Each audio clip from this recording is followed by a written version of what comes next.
In the back of the book segment tonight, a new book entitled Saying Yes in Defense of Drug Use. Joining us now from Washington is the book's author and the senior editor at Reason magazine, Jacob Sullum. Well, you know that I think you're crazy on this, but I do want to hear your point of view.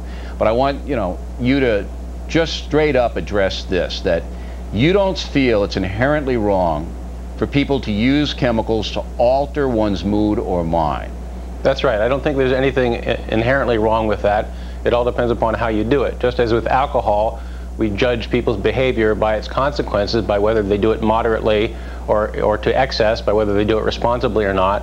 We should also judge other kinds of drug use that way. All right. And in fact, just as with alcohol, the vast majority of people who use illegal drugs are not addicts, are not heavy users, and they're not posing any kind of threat to other people, nor are they harming themselves. That's your opinion. I don't know if that's true. It's not just opinion. This is based upon data that's available from the federal government. If you look at patterns of use, you will see. You can spin data any way you want. No, this is quite plain. Hey, Mr. Sullum, this is a discussion, all right? You let me get my points in, I'll let you get yours in, all right? Let's get that straight up.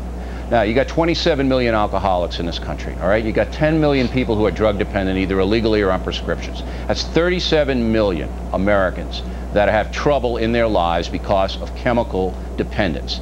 Now, why would you, an intelligent guy, want to put forth a theory that intoxicating oneself is beneficial? Why would you want to do that with the enormous social problems that we have in this country? Well, I think that the desire to alter your consciousness is a basic part of human nature. It's a basic drive, just like the drive for food, the drive for sex. Now, both of those things can lead to problems, can lead to excess, but we don't therefore say we should never eat. We should never have sex. I've never heard anybody say that altering one's consciousness is a natural drive. I mean, we have thirst, we have hunger, we have sexual... You need to do a little more reading then, because Ronald Siegel published a very widely read book on intoxication several years ago. And he's a psychopharmacologist at UCLA.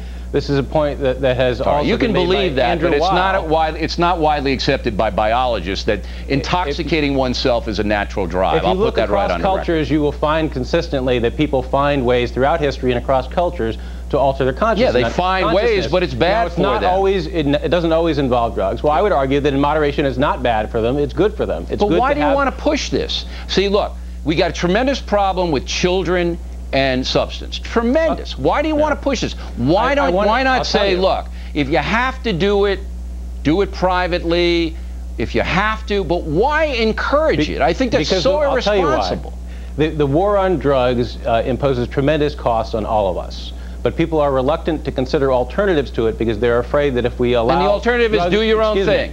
Intoxicate yourself. If we allow drugs to be legal, that everyone will be addicted, everyone will be criminals, and everyone will create problems. And in fact, what I'm trying to show is that that's not the case, that it's a small minority of users who end up creating serious problems.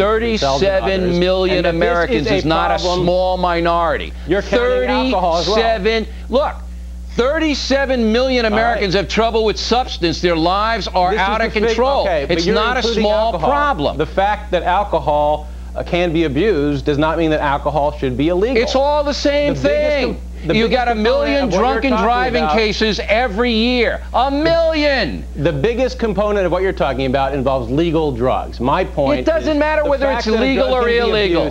Pinheads like you are encouraging intoxication when it's one of the worst things in our society. It matters if people are going to prison for doing something that doesn't violate anybody else's rights. I care about the dead guy in the street being run down by a drunk driver. Whether it's heroin or gin doesn't matter. And you are encouraging whether you can draw a distinction between use and abuse, whether you can say that if you drive while intoxicated, that is unacceptable, but if you do it at home in moderation, you may do that, and we're not going to bother you. We're not going to arrest you. We're not going to throw you in prison. You irresponsible libertines cause so much damage to this society, you ought to be ashamed of yourself. I'll give you the last word.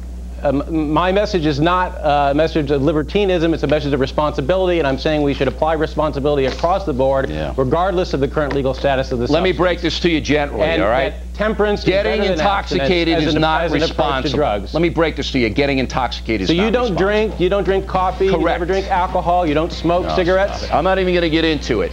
I'm not a hypocrite. Mr. Sullum, you're not either. You want to get stoned? Have a good time.